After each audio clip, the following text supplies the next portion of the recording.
Thank you for joining to this live webinar. My name is Adair Rodriguez. I am one of the FAs for Ion Associates, and welcome to this webinar. We will start.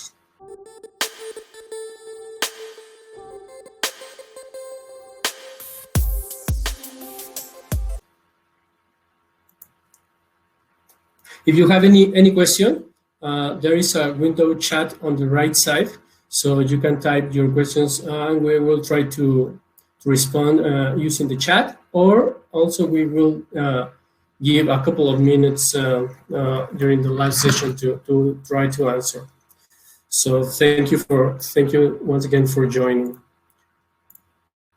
Today, along with my colleague Raul Dominguez, we will present our suppliers, some information about our suppliers from Littelfuse and Lumileds, and we will showcase their technology for the outdoor lighting industry. But before jumping into that information, we would like to give a short introduction of outdoor lighting. If we remember, 12 years ago, the industry was still using compact fluorescent bulbs, incandescent bulbs, and on the outdoor applications, some sodium vapor, metal halide technologies were used. If we compare those older technologies, we can see that we have replaced 1,000 watts bulbs with 70, maybe 100 watts bulbs, giving the same illumination level that those older technologies deliver to us, but with some improvements. Improvements on the color rendering index, improves on CCT, and of course, lifetime of the systems, right? So over the years, technology has been increased from 85 lumens per watt for high power LEDs to around 180 lumens per watt, or of course, depending on the technology. Also, not only the LEDs get some improvements into these technologies, also the power supplies. The power supplies that which used to be high power ballast have been replaced for switch power mode supplies, which of course give us more or higher efficiency and compared with these older technologies.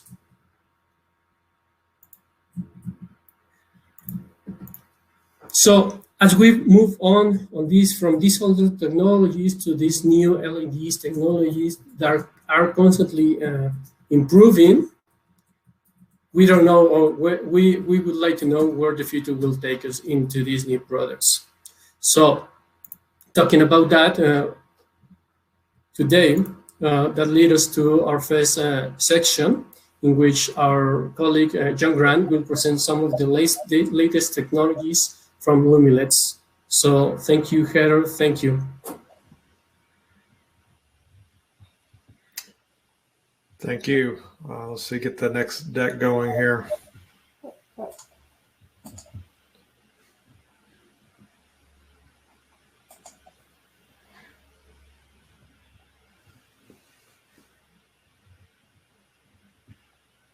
So welcome everyone, and thank you, Ion, for putting this on. We're very excited to be able to talk to you about various technology that we can provide in an outdoor application. And what I'll do is just kind of high level go over who Lumileds is and give you kind of a brief overview of who we are and what we're all about. So we're a global LED manufacturer. We've got footprints all over the world, and we have manufacturing capabilities all over the world. And we provide differentiated solutions for our customers, and we're in multiple different types of markets. You'll see that we have LEDs in automotive, in camera flash, display, architectural, obviously commercial, industrial, retail, and really it just is globally we are just in almost everything. So there's really nothing we can't sell into that is related to lighting. There's three primary business units within LumiLEDs. We have our automotive, which is what we were basically founded on, and that was really in the traditional HID lamps, and we've now been moving more towards LEDs in automotive. And then we have our specialty, which I talked about before, which is our camera flash display business unit, and then illumination, which is just general illumination for lighting roadways, for horticulture, for example. And we are vertically integrated. We make our own phosphor. We have a lot of issued patents around our phosphor technology, and also our epitaxial growth. And so we're kind of a pioneer as it relates to innovation, and we're in the top 5 in the world for LED manufacturers. In general, we've got pretty much everything that you can imagine. So very broad portfolio. We're in high power, which a lot of high power can be used in outdoor. We're in mid power, low power LEDs, which you can see in a lot of linear boards and troffers and things like that. We have IR, UV. We've got custom color type LEDs that we've done, and our phosphor science is world class. And then we also provide matrix solutions, which are level 1.5. So that could be throwing LEDs onto a flexible tape strip and kitting those for current hogging, or we could provide a full level 2+ solution, which is LEDs on a board, possibly a light guide plate. So we do have quite an extensive ability to provide a completed solution as it relates to matrix. There are also our color LEDs, I believe, are I think we have the best portfolio worldwide against all of our competition, and we continue to really execute well in multiple different types of applications for colors. And then, of course, horticulture, we're in that market as well. So, we're about $1.5 billion size organization. We are owned by Apollo Investment Group, and we're really allowed to just kind of operate on our own. We're doing quite well. We're healthy, and we're continuing to grow. And John and I are based in North America, and definitely here to support you and your designs and anything you need. So with that, I'm going to turn it over to you, John, to talk about our products in more detail. Thank you very much, Heather, for getting us started on this. So the good news here is that we're not going to cover all the hundreds of parts that you saw on that screen there. We're going to focus in on just a few of our part technologies, a couple of our high power parts, our chip on board products, and one particular product in our Matrix product line. So I wanted to take you through the next level details on an outdoor fixture. What does an outdoor fixture look like, and what's important about it? And this graphic here will help us demonstrate a lot of points. The first thing, we'll start from the LED and work our way out. Really, you'll see outdoor fixtures use 2 different sources. You'll see the chip on board package, and you can see the top 3 fixtures here have this very large optic. So that's going to contain a chip on board solution, which is an LED device. Mainly it's a lot of little LEDs and then a phosphorus system on top of that. And the other option, and the one that's has the more history, at least in street lighting, is the high power part. And so we'll talk about 2 different parts there, our Luxeon HL2X, and then a new entry that has a lot of penetration internationally, not so much in North America, as our 5050 family into the outdoor space. So building out from there, the optic is key in how this device operates and how you get improvements over the prior technology. So let's look at our roadway here. If you follow your eye along this line, the yellow line that I inserted here, you can see that the roadway is very evenly illuminated. There's a lot of light there, very easy to see for the cars. And then the opposite, if you look in this neighborhood here, fortunately they had a picture here. The neighborhood is using the conventional features, and you can see you got a nice bright spot underneath where the fixture is, but there's gaps in between these positions, and there's dark spots there. So that doesn't exist on the street. And then the other thing the optics are doing in addition to putting the light where you want it, it's also not putting the light where you don't want it. And you can see there's a nice little dark line. If you follow this dashed line here, there's not light going into the trees. There's enough light here on the sidewalk, which is also part of the solution, but it also does a good job of controlling the light not going where you don't want it to go. The rest of the structure is, there's electronic components, and there's, as the previous slides he showed you, was that, there's drivers, circuit protection sensors, controls, all kind of things coming to bear inside these fixtures. A couple notes, these tend to be IP rated devices. They have to be long life designs. We can't, put a, excellent LED solution up here that's going to last, 5+ years, and then put some component here that's going to fail in a year. So the whole fixture has to have this long life. And then the other thing is key is every one of these fixtures will have a good electrical transient protection. You don't want to have a lightning bolt take out your product.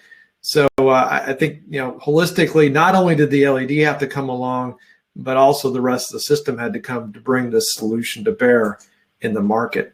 And then the last one, which I don't want to overlook, is the enclosure itself. And the number one role this enclosure brings is thermal management. It takes the heat from the LEDs and lets that heat dissipate into the environment, which is going to control your LED lifetime, your efficiency.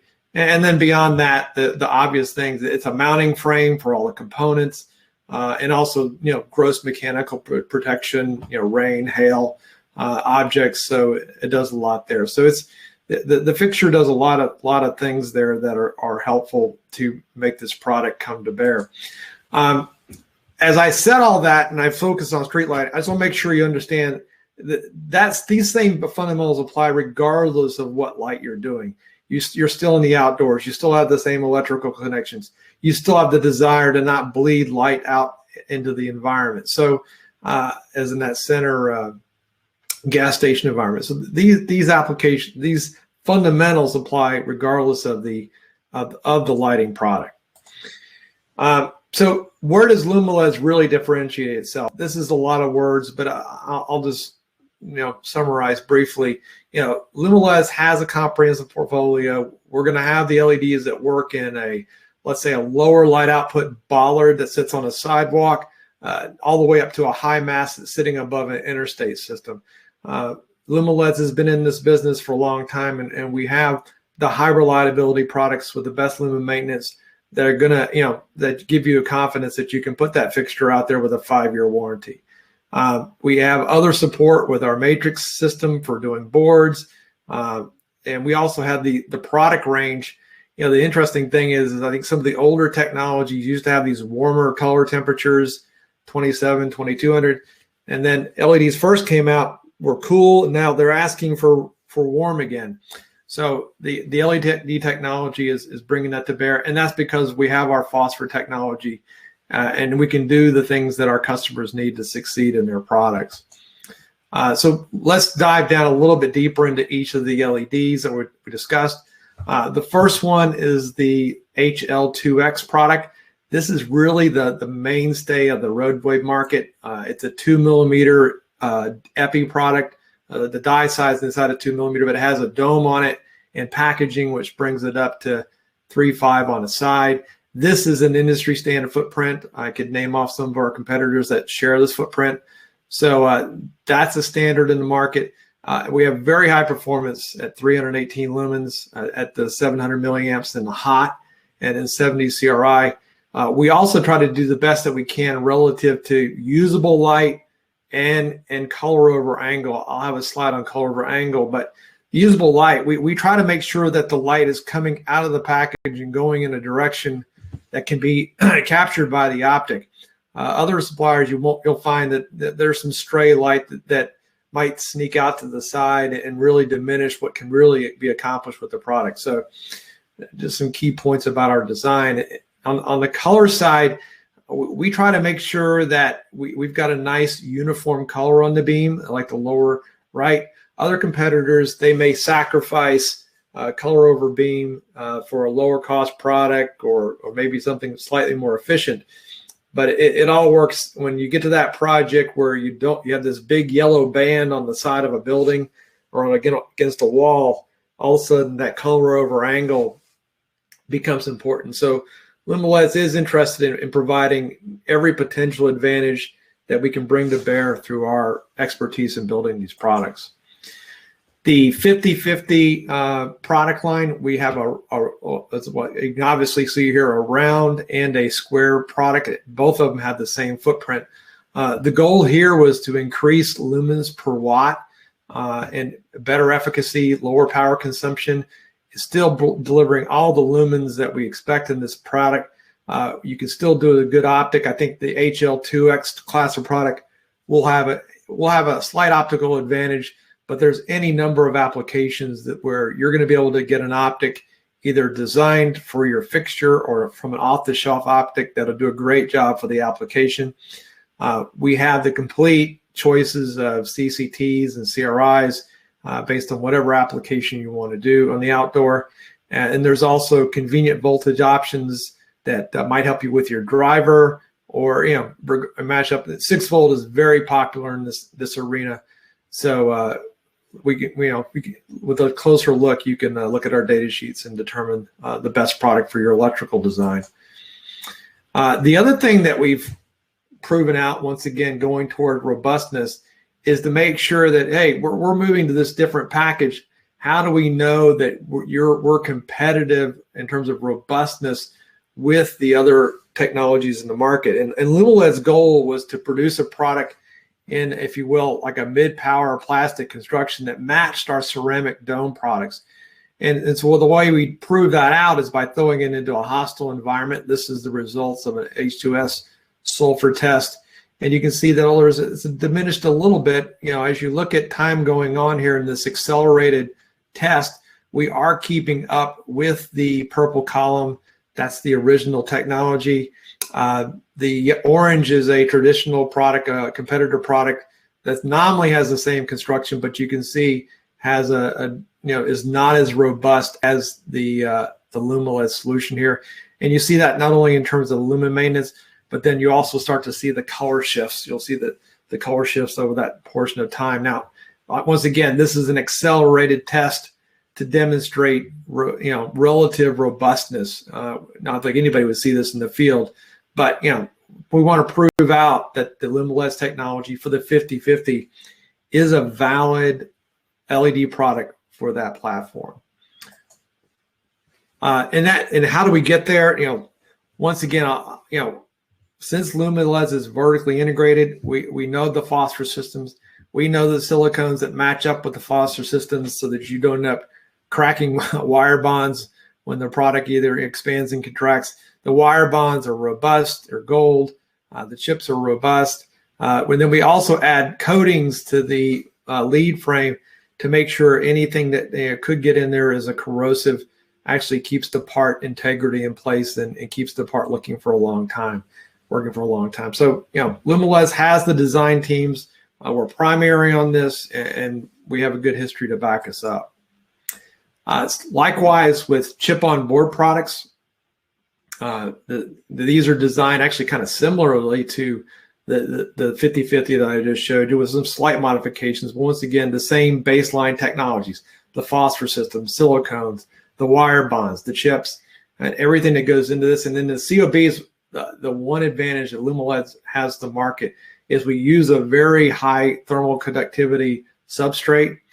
So if we can run our part cooler, we can get more light out, and of course the cooler part will result in a more reliable part. And this comes in a variety of form factors. So depending on what your fixture is, your light output levels, you could look at some of these smaller parts for a pathway outdoor bollard class of fixture, or you could go ahead and go to these bigger ones for, you're looking then at an area light lighting up a parking lot, street light. There's any number of possibilities there that you could do with this technology. So wanted to sit there and compare and contrast here as we get to the close of this section is, why do we have these different parts, and what are the differences? So going back, the HL2X is going to provide the best optical control. This is, like I said, especially in North America, the historical fixture for street lighting. It's going to get you the best fixture spacing on the street, the best light into the application, the best cutoff. Compromising maybe a little bit here comes into 50-50. If lumens per watt and cost are your main concerns, this is definitely a product we can look at, and very anxious to get some North American customers going with this product, because we've seen internationally from Asia to Brazil a very strong influence on the 50-50 in those end products. Why COBs? The COBs are an easy product. You're not going to have to develop a printed circuit board. When you procure it, you get the part that you want at the CCT that you want, the CRI that you want.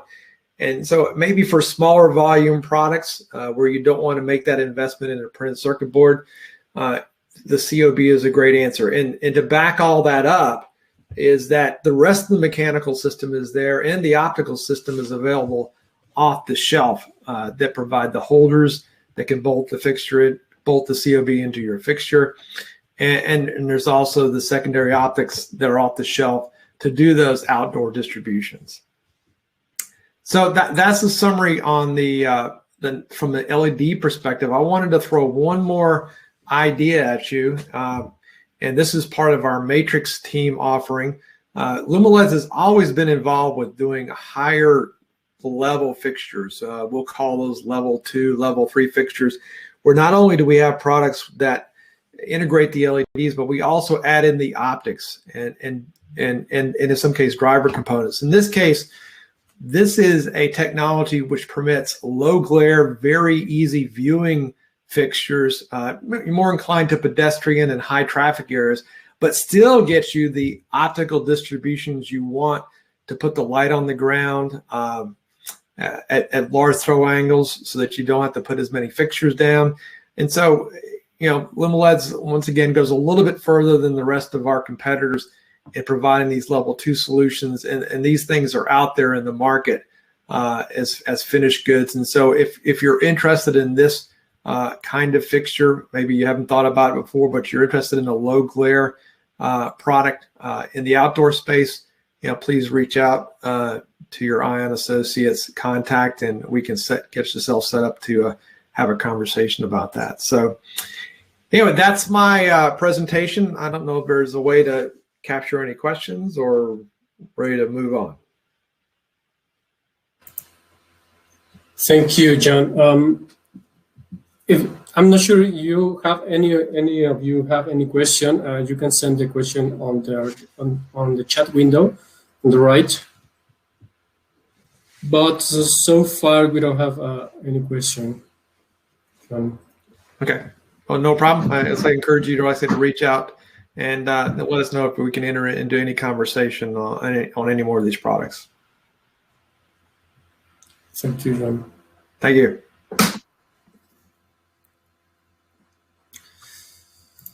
So, well, thank you once again, John, for this presentation. Thank you also, Heather, for all the information you shared. Moving forward on this webinar, we also would like to present you Barry Brents, field applications engineer from Littelfuse, and he is going to talk about his product for protection devices. Welcome, Barry. Hi, Adaira, thank you.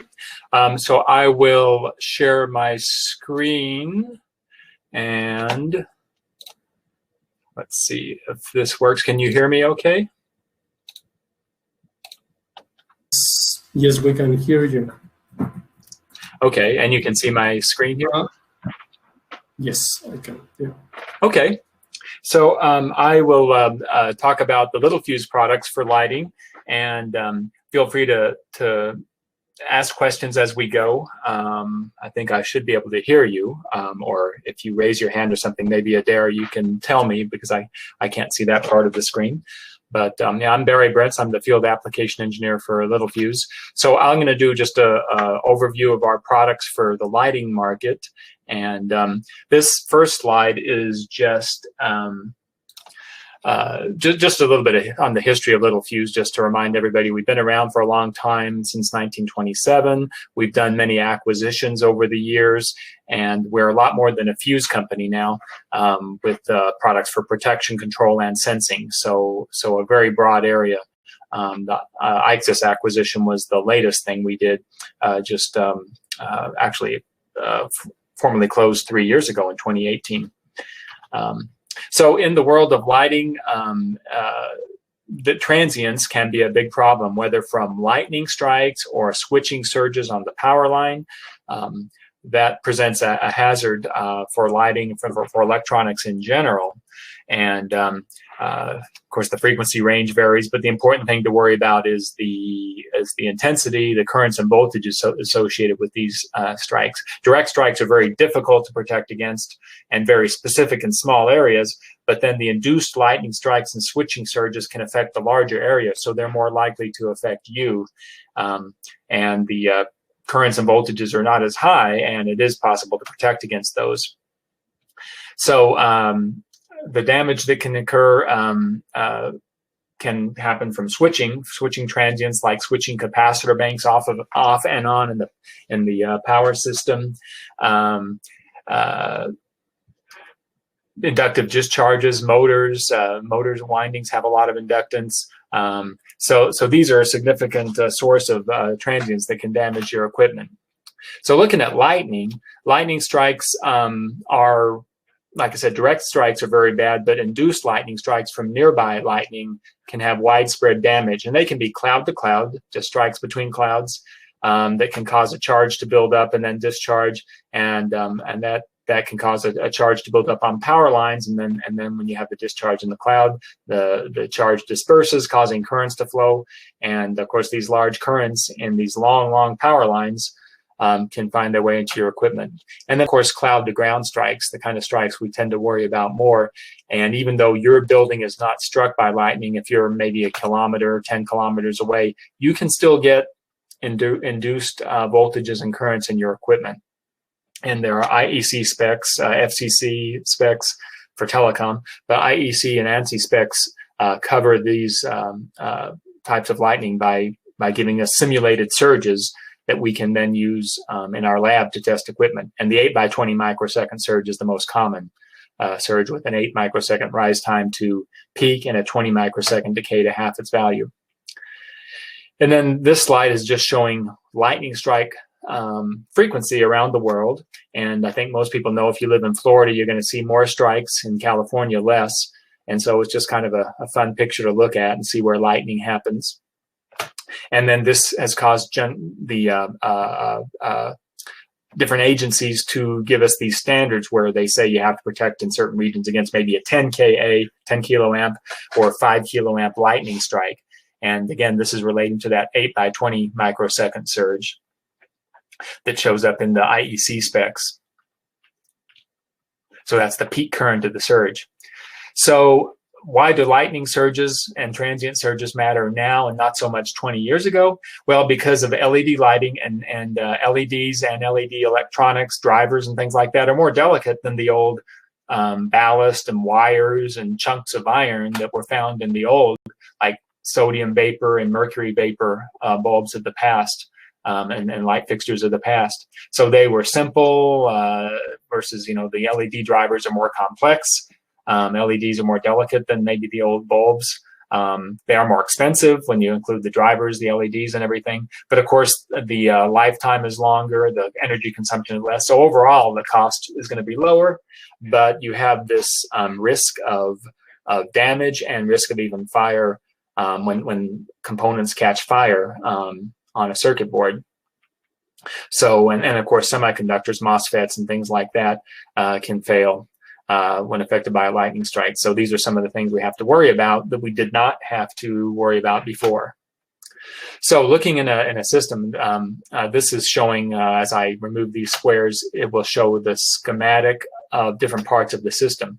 And if you're a designer of lighting systems, you might be just doing the overall thing where you do not have access to the circuit board and the driver or the LEDs. Maybe you don't know what protection is in there. So you got to provide protection out front. So we do have protection modules that can do that, and it's possible to get these modules just in a little box separate from the circuit board. So these are handy for customers who do not have a circuit board to place individual components on. If you are the company making the driver or the circuit board that you can place components on, then you worry about all these things, EMI filters and stuff. But the circuit protection that goes along with that is what we provide. And then in that case, you don't know what's out front, and maybe you don't know what's over here on the light board. So you got to assume the worst case.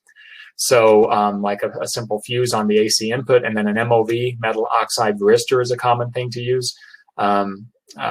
And then maybe TVS diodes in your circuit in the DC to DC converter. So we're just showing different examples of where parts can go. And then here's the lighting board. Again, TVS diodes may be specific at the voltage of individual LED strings. You could have multiple LED boards, so you could have separate circuit protection for each one of those. And that's this number 4 device here is a PTC, or positive temperature coefficient device, also called the resettable fuse. Our brand names are PolySwitch and PolyFuse. This was the old Raychem product that became Tyco and became Littelfuse 5 years ago. So these provide overcurrent protection, and they also sense heat, and they're resettable, like a resettable fuse. So placing them close to the LED can help a little bit because the heat of the LED causes it to trip, as well as the high current. But they're lower current devices compared to the fuses you might have out front here. And then, of course, TVS diodes in parallel for surges, lightning, etc. And then we have these devices called a PLED, which is an LED protector, which can be in parallel with individual LEDs in a high reliability lighting application. Not so much your Home Depot light bulbs, but more like airport lighting or medical applications, operating room lighting. Because if an LED fails open circuit, it can cause the whole string to go out. So having this device in parallel, this PLED device, will sense that high voltage.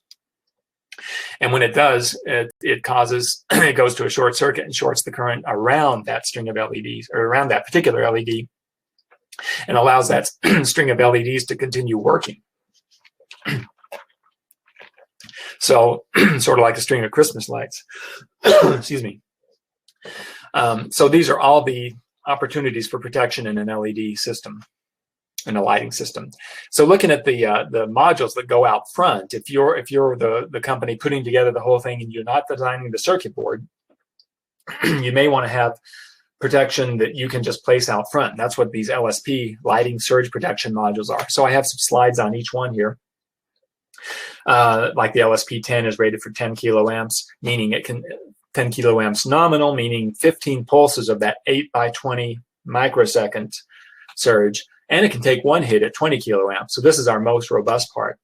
Then we have some variations, like the LSP10 GIHP has a gas discharge tube and some other components inside that give you extra protection. Same with the 5 kiloamp series, the LSP05, which is rated for 15 hits at 5 kiloamps and one hit at 10 kiloamps. And again, there's variations on that. And they can be in series or parallel, different package options. And they all have a thermal fuse that senses the overheating of the MOV and takes it offline and opens the path to the MOV if it overheats. And this particular one, just highlighting this one part, the LSP10 GIHP, it has the extra components for extra protection. So compared to a standard part with just the thermally protected MOV, the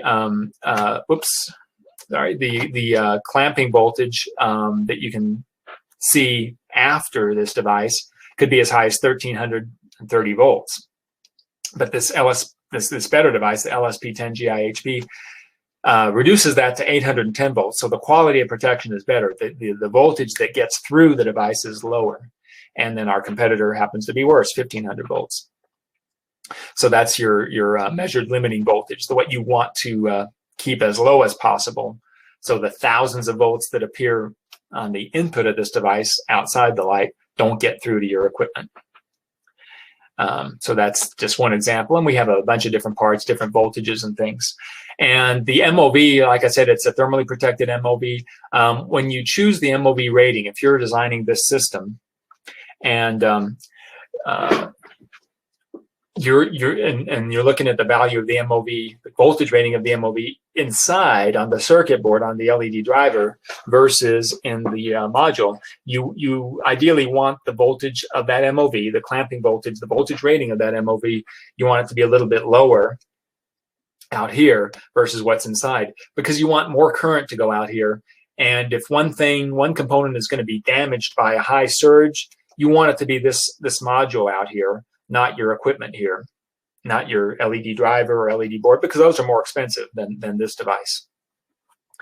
So we call that MOV coordination, providing better protection, because you can think of the current flowing here, then whatever is remaining after this clamping and conducting of surge current goes into your LED board. There's usually a fuse here at the input, which can be a little fuse. We have those.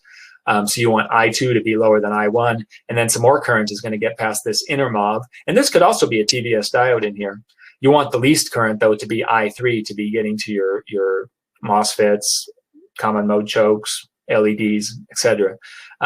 So the more resistance in series here, R1, the better. But of course, more resistance means power loss, so you got to balance that out. But that can help limit common mode choke, can limit high frequency lightning current if it's a quick spike. So all of this thing come into play, and it can be a complicated thing trying to figure all this out. And by the way, we talk about fuses on circuit boards. We do have fuses in inline holders that can go out front as an option, like maybe at the base of a street light or something like that. So a lot of different circuit protection here, and you, as the designer of this or this or this, may not know what is in front or after your equipment. So it's good to assume worst case. So you want low measured limiting voltage, low output voltage. So with these protectors, this is just a comparison of no protection versus just a cluster of MOVs, metal oxide varistors in front. And I have slides coming up on those too. But again, this module contains the MOVs. And if you just have a simple cluster of MOVs, well, it gives you lightning protection, yes, but there's no thermal protection in there. There's no indication of damage, no indication if the MOV fails that you no longer have protection, and it's not UL 1449 rated. So these are the simple heat shrink tubing clusters of MOVs. The next step is our LSP, Lighting Surge Protection module, which is the little box which contains the MOVs and the thermal fuse. So that thermal fuse, if the MOV overheats, takes it offline. And it's UL 1449 rated.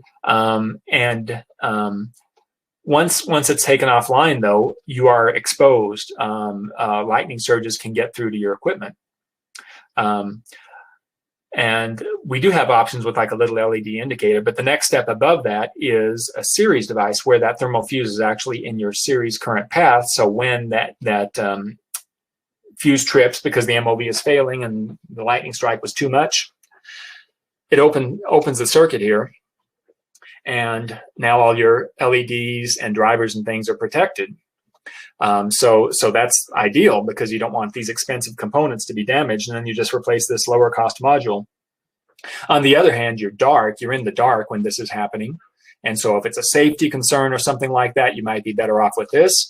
If you have a good maintenance crew that can replace these modules rather quickly and get the lighting system back up, you want this series device. So it's just personal preference, but we have all these options. And this is just what I said here. So that's the modules. Now, if you're the guy designing the circuit board and you have the option of putting individual components on the circuit board, then well, we have all those fuses, the PLED device I talked about, the individual LED protector for the string of LEDs, TVS diodes, MOVs, metal oxide varistors, polyswitch resettable fuses, PTCs, and just regular fuses. So the MOV is just a simple device. You're probably familiar with that. It's a metal oxide varistor. We have different packages these basic parts go from 5 to 20 millimeters, but we have larger industrial MOVs at like 34 and 40 millimeter diameter, and even some big chunky devices with screw terminals on them. So you want the AC voltage rating of the MOV to be about 20%, 10 to 20% over your operating voltage. So this slide compares the response of the different devices, an MOV versus a TVS diode versus a gas discharge tube. We have all three of these. Gas discharge tubes are nice because they can take a whole lot of current because they go to a short circuit when they trip. But you got to be careful about putting that on a power input because you got a short circuit now. So often they're used in series with an MOV or just on signal lines with nothing else. And they're slow. They let some of this front surge get through before they crowbar to a short circuit. MOVs are great. They can take a lot of energy. They've been around for years. They're inexpensive. TVS diodes are great. The small ones are inexpensive. They don't wear out like an MOV. So we don't have to rate them for only so many surges. As long as you let the TVS diode cool down, it can take surges over and over and over at its rating. And they clamp lower than the TVS diode. They're nice and fast. So they're really good devices. But the high energy TVS diodes can be expensive. So now when you look at the MOV data sheets, we provide these curves that show you the surge capability based on the duration of the surge and the number of surges. And generally, you're just looking at this one line here because we're talking about the 8 by 20 microsecond surge. So here's the 20 microsecond point. So this particular one can take one hit at 10,000 amps, 2 hits at about 6,000 or so, 15 hits at about 5,000, infinite hits at like 40 amps. So this is a handy thing because MOVs can wear out. And when they wear out, you can have an ugly burning failure, smoking, and things like that. So we have the T-MOV. This has a thermal fuse built in, kind of like those modules I mentioned before, but this is an individual device, a circuit board mounted device. So the thermal fuse in series means that the MOV is taken offline when the MOV overheats and blows this thermal fuse. But yet this thermal fuse is very lightning resistant. So thousands of amps for a few microseconds will not blow this fuse, allowing the MOV to do its job. But anyway, that's the T-MOV. And what if the thermal fuse blows? You're not protected. Well, we have a way of letting you know that. We have the iT-MOV, which has a third lead, which gives you a way to indicate, to give an indication that this thermal fuse is blown, because basically you'll have power at this third lead when the fuse is intact, and no power when it's blown. So you have you can have an indication whether it's an LED or an alarm or something like that. So what happens with these when an MOV fails? We don't like to think about this, but it's fun to watch the video. So let's look at it. So this is just a picture of what shows what's going to happen in this video. Hopefully it'll work here with my internet connection. We took 3 devices, a competitor's device, our MOV, and a standard MOV and our T-MOV. And after like 9 seconds, they start to overheat. This is, by the way, applying 2 times the rated voltage. So like 240 volts AC on a 120 volt part. And this is a continuous voltage, not a quick lightning strike, but a continuous over voltage, which is very rare, but it can happen if something goes very wrong with your electrical system. So you put 240 volts on a 120 volt rated MOV, what happens? Well, after 16 seconds, it gets ugly. Both the competitor's part and our part, if you're looking at the standard MOV, burn, but the T-MOV does not. And so you have kind of an ugly situation here. So let's look at this 40-second video. By the way, UL 1449 is what applies here. So let's see if this works. Okay, it's gonna start playing. Okay. So we're looking in real time here, 2 seconds into the application of twice the voltage. We see some discoloration and then some smoke. And the T-MOV, nothing's happening. It's a little discolored there because it got pretty hot. But the thermal fuse blew back at about 9 seconds or so, so it's fine. But these other guys are pretty ugly. So we get to watch the flames there. Again, this is very rare, but it can happen. So it doesn't hurt to think about worst case.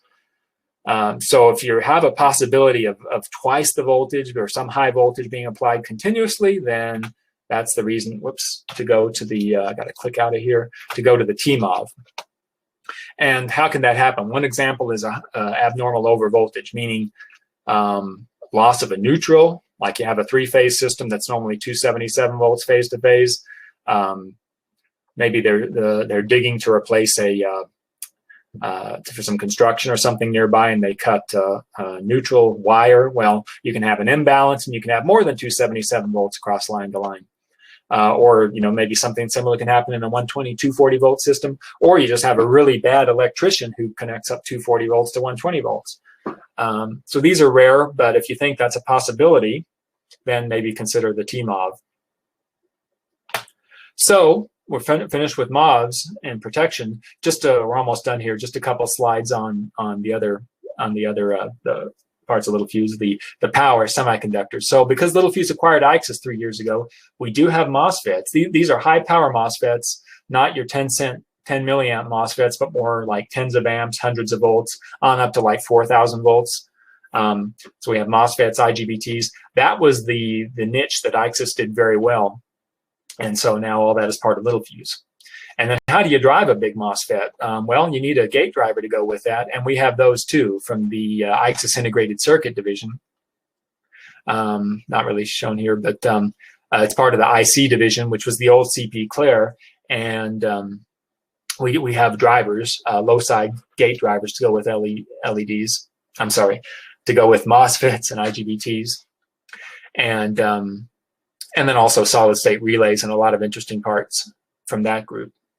And then the really, really big high power MOSFETs, SCRs and stuff. Littelfuse, actually, yeah, it's covered up here. These are the integrated circuits down here, which would be the solid state relays and the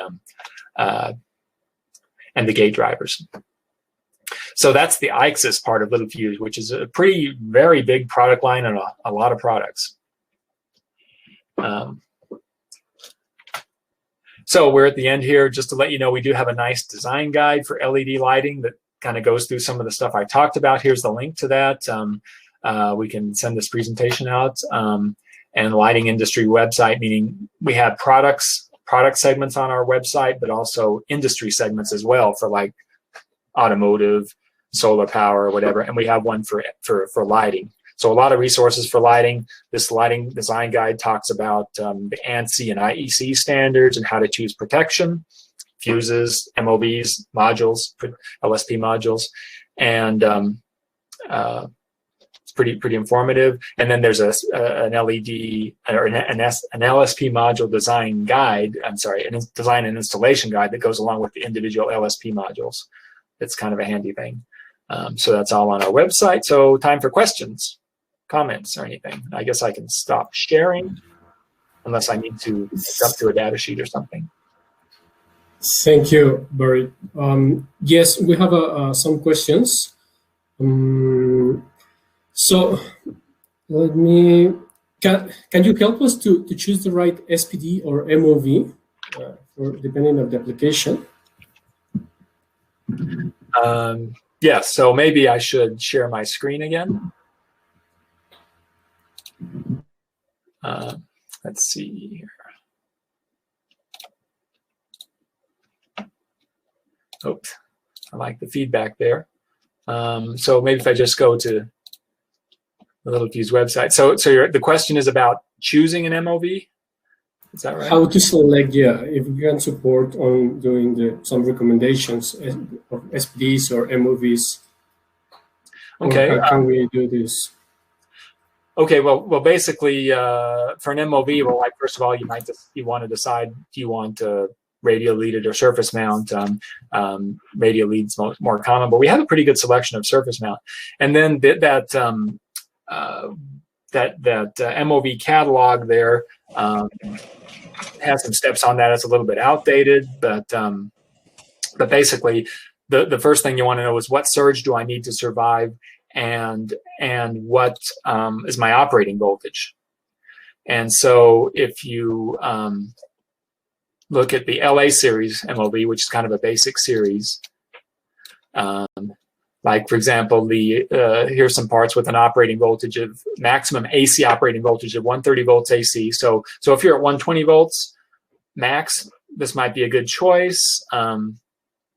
Maybe, that you may want to allow a little bit of margin. But like if you're at 120 volts and you could vary from like 110 to 150 volts, you better go higher. So maybe, if you say 125 volts maximum, and I add 20% on that, that's like 150 volts. So maybe 150 volt MOV. These are pretty common for 120 volts AC. And then you look at the surge current. So these guys can tolerate like 1200 amps of 8 by 20 microsecond one time. That's the 7 millimeter part. The 10 millimeter part is 2,500 amps on up to like the 20 millimeter part is 6,500 amps. So that's the main criteria. Really, it's really pretty simple. I mean, we have other information that's handy here. Leakage current at higher voltage, clamping voltage at high currents. But that's the basic process. And then if you want to know how many surges can it take at a certain current, this is the same curve that I showed before, where we showed the currents and the number of hits. And almost always you're talking about an 8 by 20 microsecond surge. So you look at 20 microseconds here. And then these curves show MOV voltage versus current. So like at 1,000 amps, well, that's too much for this guy. That's a little 7 millimeter MOV because you're going up that curve where the clamping voltage is really high. But let's look at like a 20 millimeter MOV at 1,000 amps, depending on the MOV. You're higher than the voltage over here. You're higher than the maximum operating voltage, but you're still a lot less than 10,000 volts or whatever you started with. So you can look at the clamping voltage versus current to give an idea of the performance of the MOV to see what's going to happen in a real life surge. So that's kind of the basic way. And then with the LSP modules, same thing. You kind of start with your operating voltage and then go to how much surge current you need to survive. That's the two major questions you need to answer. And of course we can always help you with this. I'm trying to find the LSP modules here. So yeah, it can be a little bit overwhelming. And then this design guide is really good for that. I'll just open it up here. Actually, I already have it on my screen here. But it's probably better than what process I just described. Just grab this design guide, and it talks about some of the stuff I just said, different agency requirements. There's the pretty picture. Some of the stuff you just saw is in here. And then it can talk about choosing the SPD module or individual MOVs based on your current surges and stuff. There's like the series versus parallel modules. So this design guide is pretty good at helping you choose. There's the coordination, helping you choose the different modules. So hopefully that answers a little bit. Yes, thank you for sharing that, and we can share those links if any of you need this information. And of course, as you already mentioned, we can help sometimes on identifiers or doing some suggestions. We have another question. For HiPod testing of luminaires, should the MOVs be disconnected? I think that's written into some of the standards and tests. I've heard of, I've heard of that where the whatever the UL or IEC requirement is, it might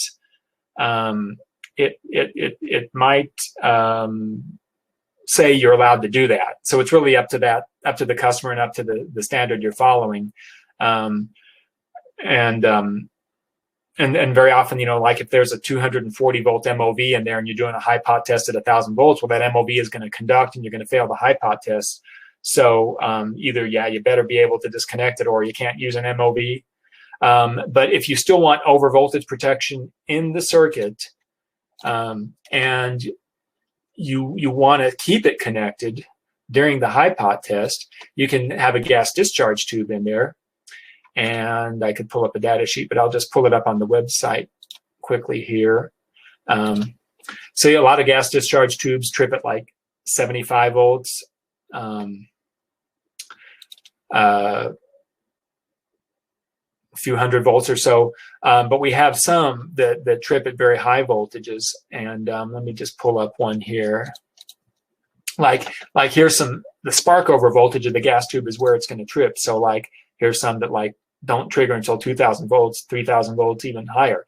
So if you're doing a high pot test at 1,000 volts, if, let's say 1,500 volts, you would not choose this gas discharge tube. You got to choose one that has a minimum spark over voltage of over 1,500. So maybe this one, or maybe this one, 2,500 volt part to allow a little more margin. So this will still give you some protection, but it's not going to trigger in the high pot test. So if you want lightning protection, but you want something that has to be connected during the high pot test and you want to pass, a high voltage gas discharge tube is an option.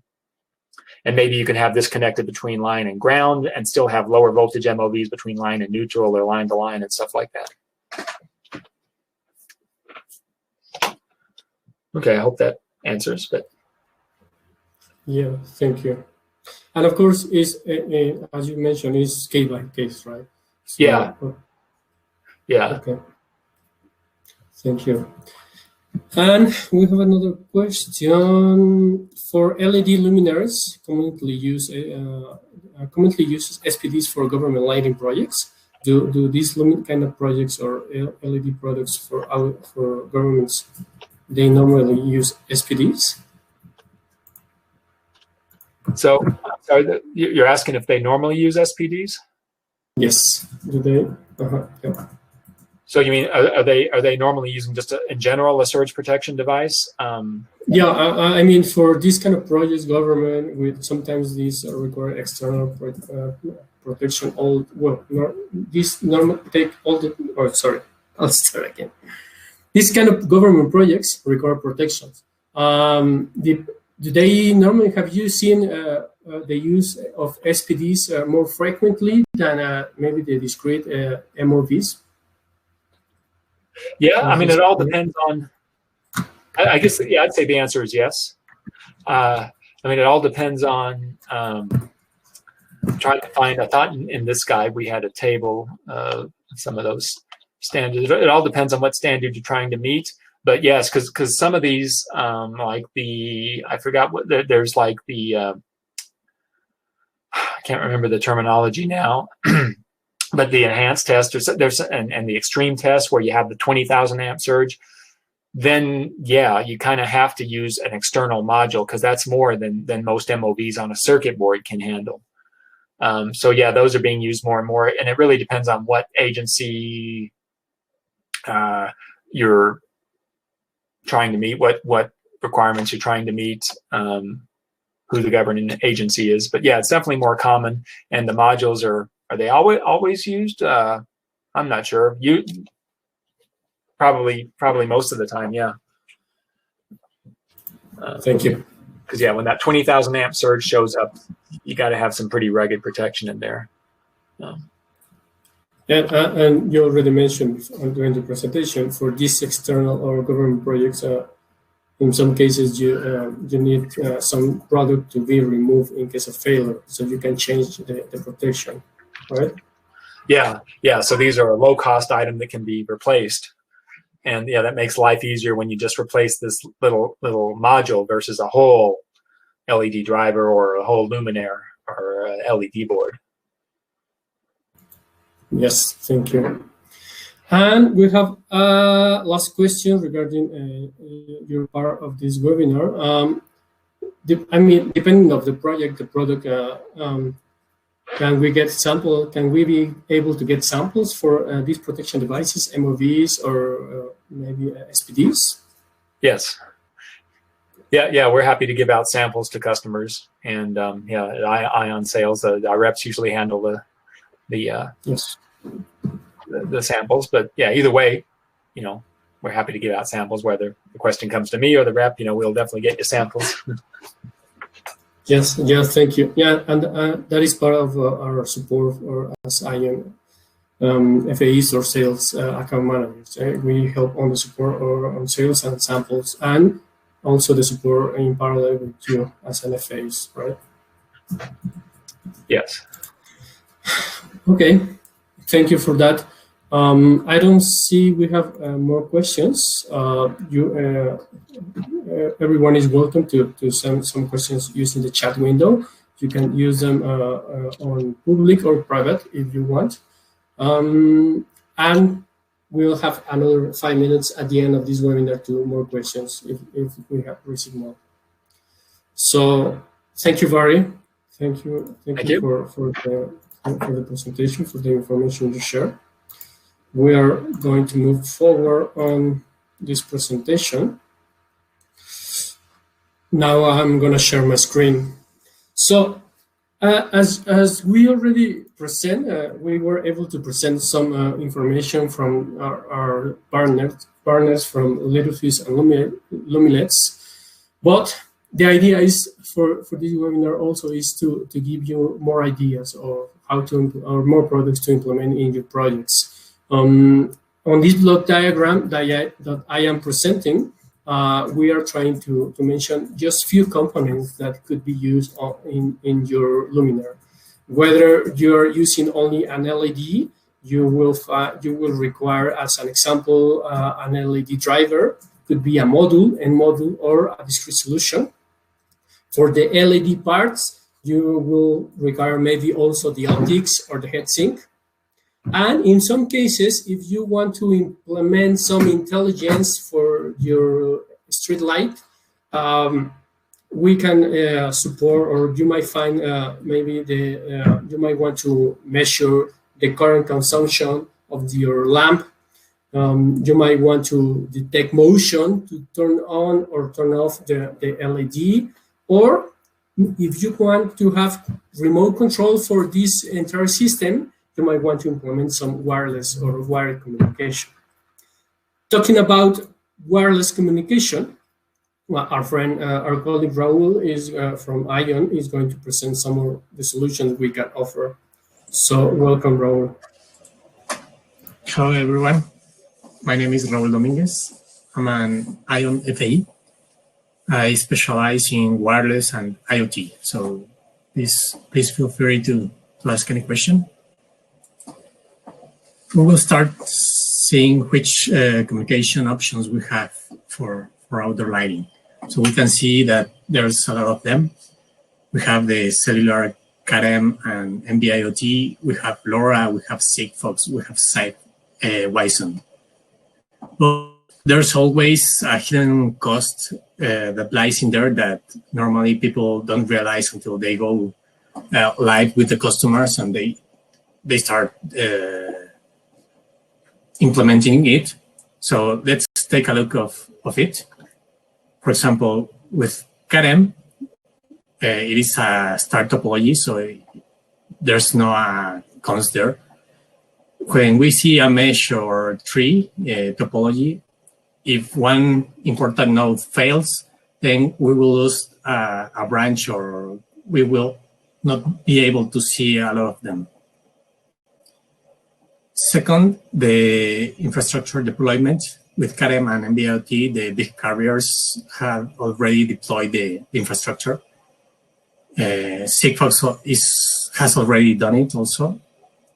But with LoRa and Wi-SUN, you need to do it. So you need to take care of the gateway, the cost, the tower rent where you will be placing the gateway, the antennas, the employees, the logistics, for example, the vehicle, the gasoline, everything you need to deploy your infrastructure. So it's not minor costs. Sometimes it gets bumping in.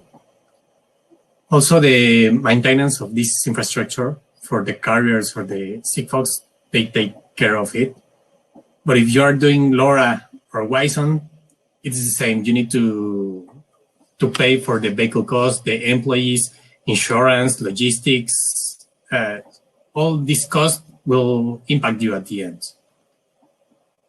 When we talk about coverage with the cellular, we know that they do very good work in that matter. They have specialized programs, software to to see where they need to place the antennas, and they do it. For LoRa, you need to do your infrastructure, your coverage, your studies.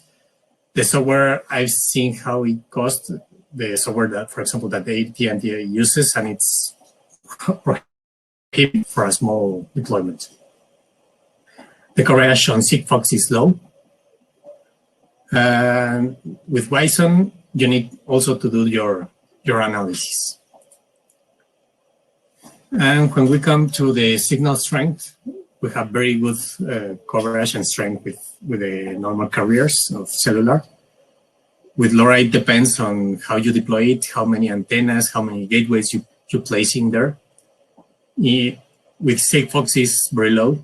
Indeed, there's a lot of worries and problems when trying to certificate for Class 0 Sigfox, because if it's not Class 0, Sigfox cannot guarantee you that your customer will see the gateway. And in Wison, it's customary. It depends on how you deploy the infrastructure. When you go to cost, we can see that for CAT-M and NB-IoT, it can ranges between $6 and $20 per device per year. Approximately 12 megabytes per month. It depends. There are several prices out there. We need to be taking care of each carrier, see what it makes sense for us to implement. With LoRa, the good thing is that it's $0 per device, but you have the bunch of price you paid before. But still, you need to have an internet gateway. So depending on how many gateways you have, it's the money you will have to pay. In Sigfox, it can go down for $6 per year per device. And Wison is same as LoRa. Okay, you don't pay per device, but you need to pay per each gateway connected to the cloud, to the internet. Here we have a good news.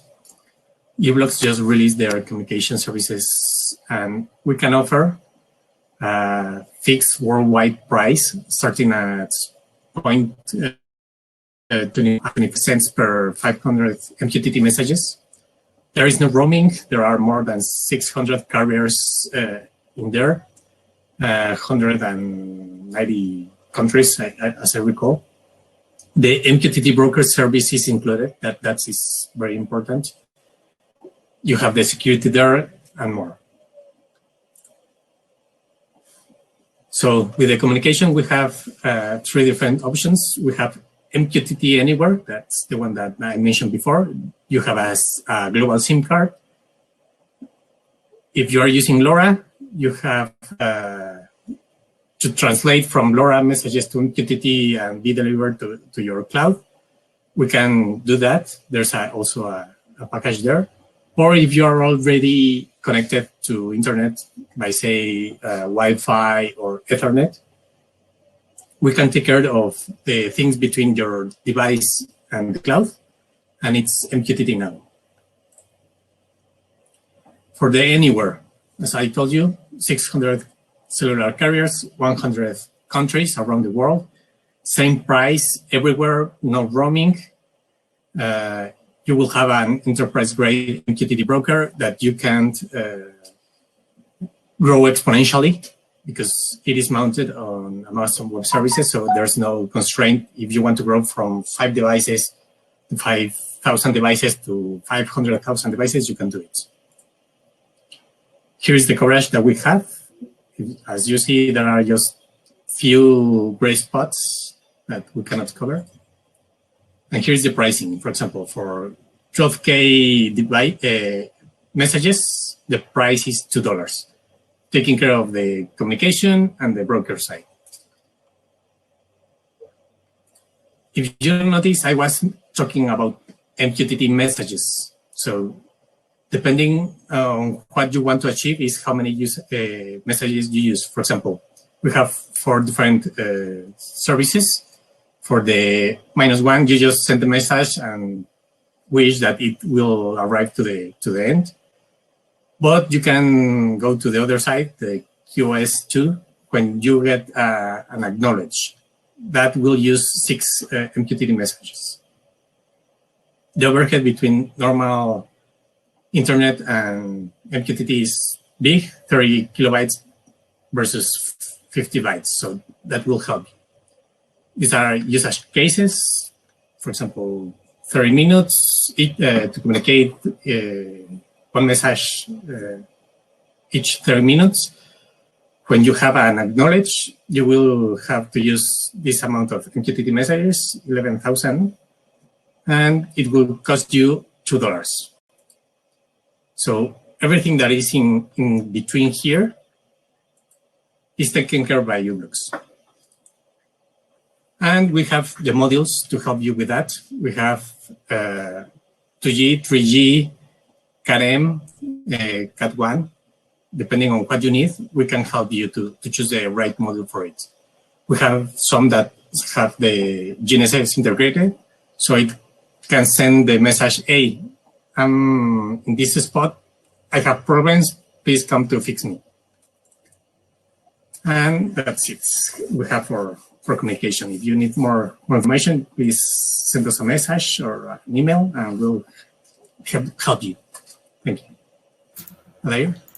Thank you, Raul. Thank you for the information. And as final part of this webinar, we try to cover the most important, one of the basics are for these kind of products. But there are some other parts or some other technologies that we could be able to support you. We can talk more deep depending on your requirements, or maybe in person in some conference. But we want to talk about some parts that we can suggest. Let's say these are like complementary solutions for unattended light. As we mentioned before, if we want to control the LED engine when we detect motion, maybe we can use some motion sensor for turning the LED at 100% when it detects the motion or the presence of a vehicle, of a person. Also, if we, in the lack of motion, we can reduce the output power, maybe 20% of the output power in order to reduce power consumption. But power consumption is not the only way or not the only reason for implementing these kind of sensors, these motion sensors. You know, when we reduce the output power of the LED engine, we can extend the lifetime of the LEDs. So we have a product that can live longer. Also, talking about light pollution, we can reduce that on a neighbor, and we can also offer maybe an eco-friendly product. And talking about the networks, wireless or wired that we covered with some of with Raul, with the use of these motion sensors, we can send a notification to a specific group and LED groups so they can turn on when one of them detects the motion. So we don't have only one LED lamp turning on, we can have an entire network turning on. So that can help us for this can be one of the purposes of implementing these kind of motion sensors. We will find different kind of sensors for these applications. The most common is the PIR sensor, but we will find some other technologies that we, as ION, can support or we can suggest. There are microwave sensors that compare with the PIR sensors that, as we already know, they detect the motion, but only when it detects a change in the temperature. If I stop moving, or the object stops moving, the sensor will get used to my temperature and will stop detecting me. Also, talking about street light or outdoor conditions, when we receive constantly all day the heat generated by the sun, the sensor will maybe in some cases will stop detecting us when we move.